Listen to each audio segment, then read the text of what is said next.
பஞ்சபூத சகல பிரேத புனித ஆத்மாவுக்கும் உங்களுக்கும் உங்கள் கூட வர ஆன்மாக்களுக்கும் கோடான கோடி பாத நமஸ்காரம். ஆத்ம ஞான ரகுநாத சேதுபதி மன்னரே போற்றி போற்றி. அம்மா, நான் இன்றைக்கி எல்லாருக்கும் சொல்ல வர்றது என்னென்னா, ஒவ்வொருத்தவங்க எவ்வளோ பேர் கிளாஸில் பழகுறாங்களோ அவங்கெல்லாம் என்ன பண்ணுறாங்க அப்படின்னா, நான் முறைப்படியாக அவங்களுக்கு சொல்லி கொடுக்கும்போது அதை கற்றுக்கும் போது ஒரு சிலருக்கு சித்தி ஆகும், ஒரு சிலருக்கு சித்தி ஆகாது. ஆனால் ஒரு விஷயம் நல்லா தெரிஞ்சுக்கிறேங்கம்மா, ஒருத்தவங்க வளர்ந்தவங்கள பார்த்து நம்ம நிறைய என்கரேஜ் பண்ணிகிட்டே வரணும். எப்படி நம்ம ஒரு பாட்டுகளை கேட்கும்போது நம்மளை அறியாமல் ஒரு சந்தோஷப்பட்டு இந்த பாட்டு நல்லா இருக்குது, இந்த பாட்டு நல்லா இல்லை அப்படிங்கிற ஒரு கொள்கைக்கு வர்ற மாதிரி ஒருத்தவங்க வளர்ந்தவங்களை நினச்சி நம்ம அவங்கள என்கரேஜ் பண்ணிட்டு வரும்போது அவங்கள பாராட்டும் போது நம்மளை அறியாமையே நமக்குள்ளே சக்திகளும் தவங்களும் நமக்குள்ளே நல்ல மிக சிறந்த வெற்றிகள் புதைந்து கிடக்கும். அது நமக்கு தெரியாமையே இருக்கும். அது நம்ம நமக்கு வெற்றி கிடைக்கணும், நமக்கு வாழ்வாதாரத்தில் 4 பேர் வாழ்த்தணும், நம்ம முன்னேறணும், அடுத்தவங்களை மையப்பட்டு படிக்கட்டில் ஏறணும், உச்சத்துக்கு போகணுங்கிற எண்ணத்தை மாத்திரம் கைவிட்டுருங்க. ஒவ்வொரு மனிதனுக்குள்ளேயும் ஒரு தெய்வீக ஆற்றல் புதைந்து கிடக்கு. அது எப்பெல்லாம் வெளிப்படும் அப்படிங்கும்போது அது தன்னை போல் அதுக்குரிய காலங்களும் நேரங்களும் வரும்போது வரும். அதே சமயத்தில் ஒரு மனிதனுக்கு தோல்வி அதிகமாக வருது, துவண்டு போகிறான், வேதனைகள் அதிகமாக வருது, வேதனைக்கு உள்படுறான் அப்படின்னா கண்டிப்பாக அவன் வெற்றிப்படியை நெருங்கிக்கிட்டு இருக்கானுங்கிறது தான் அர்த்தம். ஐயோ, நான் இப்படி எல்லாத்துலேயும் கீழே விழுந்து கிடக்கேனே, நான் எதுலேயும் வெற்றி ஆகாமல் இருக்கேனே, வாழ்க்கையில் நமக்குன்னு ஒரு படி கிடைக்காதா? நம்ம எல்லாரும் சொல்லுவாங்க, நீ ஒன்றுமே உதவாது, நீ ஒன்றுக்கு உதவ மாட்ட, ஒன்றுக்கு ஆக மாட்ட, நீ வாழ்க்கையில் வெற்றி ஆக முடியாது, நீ எதுக்குமே தயாராகக்கூடிய நபர் இல்லைன்னு. ஆனால் அது ரொம்ப ரொம்ப தவறு. அதெல்லாம் அந்த மாதிரி சொல்கிறதே நிறுத்துங்க. இன்றைக்கி வேண்டாம் அப்படின்னு ஒதுக்கி போட்ட ஒரு குப்பை நாளைக்கு குமிஞ்சு கிடக்கும். ஆனால் அதே மாதிரி தான் ஒரு மனிதர்களையும் இவர் ஒன்றுக்குமே உதவாதுன்னு சொல்கிற ஒரு நபர் பெரிய சிகரத்தையே தொடக்கூடிய தெய்வீக ஆற்றல் உள்ள நெருங்கி இருக்கும். இது மற்றவங்கனால் உதைக்கப்பட்டு வெறுக்கப்பட்டு ஒதுக்கப்பட்டு இப்படி பல துன்பங்களால் அவங்கள அவமானப்பட்டு அவங்க அசிங்கப்பட்டு இவங்க இதிலெல்லாம் அவங்க நொந்து நம்ம வாழ்க்கை எல்லாமே போச்சு அப்படிங்கிற ஒரு கேள்விக்குறி போட்டு அவங்க விரக்தியை நோக்கும் போது தான் அவங்க உள்ளே பிதைக்கப்பட்டிருங்க அந்த உடம்புக்குள்ளே இருக்கக்கூடிய அந்த மனதுக்குள்ளே இருக்கக்கூடிய தெய்வீக ஆற்றல் வெளிப்படும்.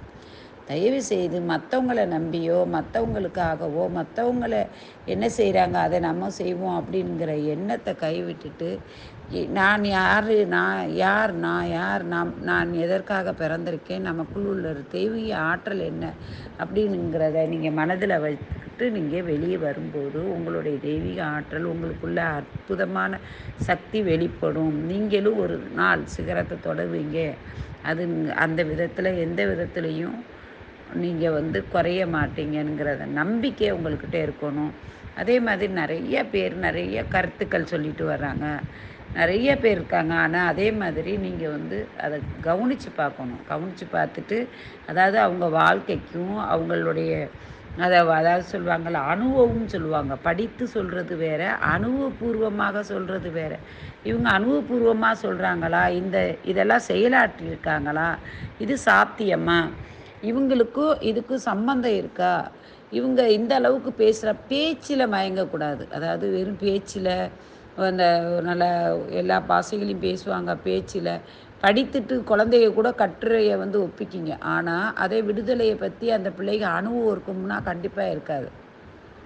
அதிலேயே விடுதலைக்காக போராடின ஒரு மனிதனை போய் கேட்டிருந்தீங்கன்னா அவருடைய அனுபவங்களை தெளிவாக பதிவிடுவார். ஏன்னா அவர் கடந்து வந்த முள் கல் அந்த மாதிரி வழிகளையும் துவண்டு போய் வருவாங்க. அப்போ அவங்க ரொம்ப ரொம்ப அழகாக தெளிவாக விளக்குவாங்க. அப்போ தேர்வு செய்கிறது பொறுப்பு யாருக்கு இருக்குன்னா உங்களுக்கு இருக்குது. நல்லவங்க யார், கெட்டவங்க யார், அனுபவபூர்வமானவங்க யார், வாழ்க்கையில் அடிபட்டு வந்தவங்க யார், அவங்க வாழ்க்கை வரலாறு யார் அப்படிங்கும்போது ஒரு மாதா பிதா குரு தெய்வம்ங்கும்போது மாதா பிதாவை கடவுளே நமக்கு தேர்வு செய்திருக்காங்க. ஆனால் குருவை நம்ம தான் தேர்வு செய்கிறோம். அந்த குரு நல்ல குருவாக இருந்தால் நமக்கு வெளிச்சத்துக்கு கொண்டு வர முடியும். முட்டா குருவாக இருந்தாலும் முட்டாள் குருவுக்குள்ளேயும் ஒரு வைரங்கள் புதைக்கப்பட்டிருக்கும். அவங்களும் பல அடிப்படையில் அடிபட்டு மிதிப்பட்டு அப்படி தான் வந்திருப்பாங்க. அப்படிப்பட்ட ஒரு குருக்கிட்ட நீங்கள் கற்றுக்கும் போது மதிப்புடனே நீங்கள் கற்றுக்கிறணும். உணர்வுபூர்வமாக அவங்க யார், அவங்க அனுபவபூர்வமாக வைரம் வாய்ந்த மரத்துக்கும் முருங்கை மரத்துக்கும் நிறைய வித்தியாசம் இருக்கும். முருங்கை மரத்தில் ஏறி நின்னா ஒடிந்து விழுவோம். வைரம் வாய்ந்த மரத்தில் ஏறி நின்னா நம்ம ஒடிந்து கீழே விழுக மாட்டோம். இதுதான். அதுக்காக மற்றவங்கள இப்போ நிறைய நீங்கள் மீடியாவுக்குள்ள அப்போல்லாம் மீடியா கிடையவே கிடையாது. இப்போல்லாம் மீடியான்னு இருக்குது. ஆனால் அந்த காலத்துலேயும் மீடியா இருந்துச்சு. ஆனால் இந்த அளவுக்கு கிடையாது. அப்போ இந்த அளவுக்குள்ள நீங்கள் தேர்வு செய்து ஒரு அனுபவபூர்வமான ஒரு நபருடைய கருத்தை நீங்கள் உங்களுக்குள்ளே ஏற்றுக்கிட்டு நீங்கள் செயல்களை கொண்டு வரும்போது அது உங்களுக்கு வெற்றியை தரும். அதே மாதிரி நீங்கள் தோல்வி ஆகிட்டீங்க, வேதனையில் இருக்கீங்க அப்படின்னா கண்டிப்பாக உங்களுக்கு வெற்றி நெருங்கி கொண்டு இருக்குது. நீங்கள் அதுக்குரிய முயற்சியை எடுத்துகிட்ருக்கீங்க. அது மாதிரி 9 நாள் நீங்கள் உங்களுடைய பயிற்சி எதுவானாலும் அதை கண்டினியூவாக செய்ய பாருங்கள். அது ரொம்ப ரொம்ப வெற்றியை தரும். அவங்களுக்குள்ளே இருக்கிற சக்தியை நீங்கள் உணர முடியும். நீங்கள் யார் என்பதை நீங்களே தேர்வு செய்ய முடியும். உங்களுக்கு நீங்கள் மதிப்பிட முடியும். இதை மறந்துடாதீங்க. வாழ்க வளமுடன். ஜெய் ஸ்ரீராம்.